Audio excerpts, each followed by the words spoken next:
Hi everyone, in today's video we're going to be looking at how to edit your writing for success. This is actually the second video that we're looking at on this, and you can see that by the fact that it says part 2. We're going to learn how to check your work for errors and make improvements. This is all going to be building on the writing question that we looked at in our previous lesson as well. If you haven't done so already guys, please can you like and subscribe, it really does help us out when you do so. So the first thing I'd like you to do is look at the statements below and identify which ones are true and which are false regarding our last lesson. So the first one in the yellow box, last lesson was about writing leaflets. The one directly underneath it says tone is very important when writing a letter of complaint. The next one is a failed attempt is when you mess up on your writing, and the purple one would be you can use more than one language technique in each sentence. And the final one, the green box, the writing question was about electronic store. So if you want to pause the video here and really think back to our previous lesson, please feel free to do so. You can always look at our other lesson as well, because it has been uploaded literally a few days ago as well. Class feedback. Check your answers against the ones below. So on the left hand side then we have our true statements, and on the right we have our false ones. So if we talk about the true ones first of all then. So tone is very important when writing a letter of complaint. This is massively important because you have to think about the message that you're getting across. You don't want to come across too aggressive, as we saw in the last video. What you want to do is make sure that your tone is firm but also fair as well, because they are human beings at the end of the day. For the next one, the writing question was about an electronic store. That's absolutely correct. That's what we looked at in our last video. And you can use more than one language technique in each sentence, which is absolutely correct. We need to start thinking about actually upgrading our writing, not just focusing on using one or two techniques, but trying to see if you can naturally start to embed them in your writing. For the full statements then, last lesson was about writing leaflets. We didn't look at that during our last one. And a failed attempt is when you mess up on your writing. Now if you're not too sure what I mean by a failed attempt, it actually means your first attempt in learning. And this is about the idea of writing something, getting it marked, getting it actually fed back to you and improving on that mark. Okay, so it's all about going through that editing and drafting experience that we started to look at in our last lesson. So by the end of this video you'll be able to recall the writing question from the last lesson, understand how to craft an effective response, and apply your understanding to draft and edit your own response to the exam question. So we're just thinking about getting you ready and getting you in that mindset to produce a really good piece of writing so that you're ready for the writing assessment for functional skills level 1 and level 2. Look at the writing question and attempt the challenges that follow. So this is the one that we looked at in our previous video.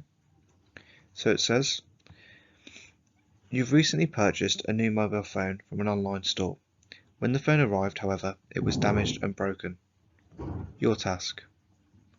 Write a letter of complaint to the business expressing how you feel and how you'd like the problem to be resolved. In your response, you should write in a clear, coherent manner, write in full sentences, have a good quality of spag. If you're not sure what I mean by that, it's spelling, grammar and punctuation. And finally, draft and edit your response to get more marks. Now this final one wouldn't normally be in your actual writing question. I've just included it because it's a really important thing for us to work on in terms of developing your actual improvement throughout the course.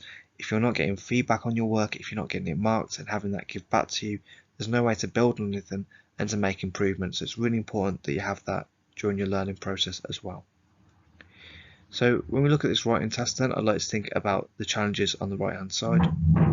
So firstly, can you recall 2 or more tips to respond to this question? So think back to our previous lesson and the things we went through there.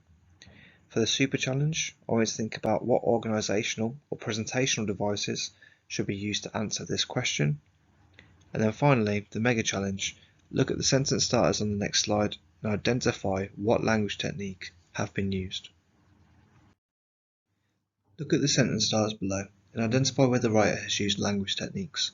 So as we go through these guys, it's also important to remember that all of these are geared towards actually helping you plan for your response. All of these are going to either use our DeForest techniques, which we went through in our previous videos, or also the higher level language techniques that we've introduced recently as well. So the first one then, says the treatment at the store was horrible and horrendous. Again, what you need to do here is have a look at the sentence and decide what technique, what language device has been used in each one.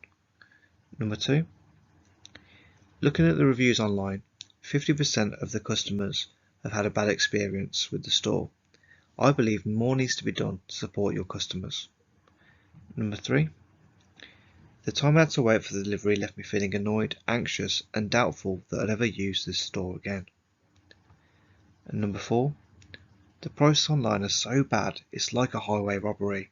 Why did I ever go to this site in the first place?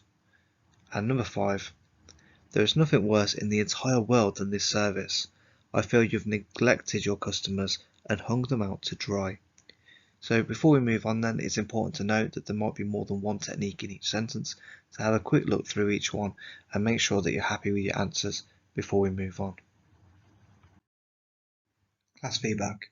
Check your answers against the ones below. So as you can see in the table then, on the left hand side we have our sentence starters and on the right we have our language techniques. So for the first one we have alliteration. We know they've used alliteration because what they're doing there is they're repeating the same letter 2 or more times in close conjunction to each other. For the second one we have statistics and opinions. So the statistics would be where it's mentioning 50% and the opinion is stated when they say I believe more needs to be done to support your customers. So it's clearly stated an opinion because we can actually say that they feel this or they believe this and therefore that would be an opinion and not necessarily a fact. For the third one we have a motive language and a group of 3. So the person writing this has told us they feel annoyed, and we also have the feeling annoyed, anxious and doubtful. So 3 ideas towards a common goal. For the next one we have a simile and a rhetorical question. So the simile comes in with it's like highway robbery, and then we also have the rhetorical question, why did I ever go to this site in the first place? For the final one then we've got quite a few techniques, so hopefully you're able to spot them all. We have a hyperbole, which is over exaggeration, so saying there's nothing worse than the entire world. It's clearly going a bit over the top. We have an opinion, I feel, so I feel or I believe would generally tell us that an opinion is being stated. We have direct address, you, a really good way to actually challenge the person you're writing to, make sure you're actually talking directly to them and makes them feel like you've kind of putting them on the spot. And then this idea of hanging your customers out to dry is kind of an old expression or an idiom really. It means that you've kind of left someone in a vulnerable or a bad position due to the service you've given them. Look at the skills below and attempt the challenges that follow.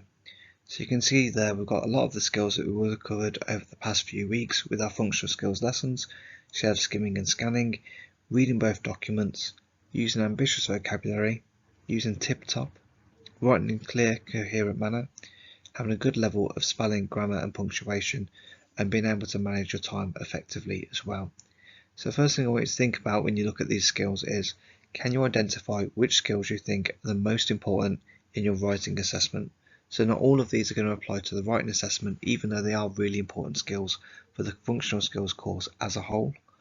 For the next one, the super challenge, which of these do you think you struggle with the most? So if you have been getting that regular feedback, if you had your books marked and actually fed back to you, you should have some idea of some of your strengths and some of the things you need to work on. And then the mega challenge, can you set yourself a target for your writing? Think about all of those skills that we just went through. Which of these do you need to develop the most in your own writing to be able to actually go into that exam and feel confident you're going to get a pass? Now hopefully you've been able to go through and understand the kind of skills that you want to work on yourself. We're now going to think about the plan that you can use for the writing question that we've just looked at. So this is a typical plan, you don't have to use this one necessarily, but it's just how I might approach this question. So first of all then, I'd think about my introduction. Now arguably this is the most important part. What you need to do in it is outline the overall tone of your writing and the specific details you're going to include in the rest of your response. It's important that you make sure the audience knows why you are writing in the first place. So if we think back to our previous lesson, writing that letter of complaint, in the introduction we clearly stated that the whole point of us putting pen to paper was so that we could have a refund. Paragraph 1, or technically paragraph 2, but really it's our first paragraph in the main body of our writing. So paragraph 1. Start with your strongest argument first. This is going to help to grab their attention, and it's going to make sure that they're paying attention to you and getting all those really good ideas straight away. So if you're writing a letter of complaint, then you must use opinions and emotive language to set the tone and express how you feel about the situation. For paragraph 2, this is where you express your second point. Think carefully about the techniques you need to use to achieve the high mark. And then we're going to move on to look at paragraph 3. This is often the least impactful throughout the whole topic. Use this to actually spend a bit of time reading back through your work and make sure that if there's anything that is lacking in your writing so far, you improve upon it in this paragraph. So just take that little bit of time once you reach that third paragraph to know, you've got a big chunk of the writing already done. Have a look over the rest of it and see if there's anything lacking in the others that you can maybe add on to this paragraph to make sure you're getting a higher mark. And then for your conclusion, use this paragraph to draw your complaint to a close, or your whole writing to a close. It doesn't necessarily have to be a complaint. Make sure you summarise how you feel and what outcome you want now that you've expressed yourself fully. It's also important that, let's say if you had a letter or something like that, that you're using the proper denouncement or signing it off in an appropriate manner as well. Now what I'd like you to do, I'd like to use everything we've covered so far in this video and also last week's video to try and respond to the challenges below. So the first one, can you look back over the writing question that we just went through? Can you answer the question using everything we've covered in the last 2 lessons? It's really important as well that you try practicing with those techniques, but also that you're getting any work that you're doing marked and fed back to you. If you do need any support with that, please do let us know, or join our membership for that full benefit as well. Be aware of your target that you've set yourself in the previous part of the video, and submit your response for marking and feedback. Once you have this back, complete your SAIL attempts. If you're not sure what we mean by that, it's your second attempt in learning by building on the feedback given by your teacher. On our next video, we're going to go over the following things. So we're going to recall how to write for different audiences. You're going to understand the different types of questions that may come up in the writing exam, and then you're going to apply your understanding to start planning a response to your chosen question.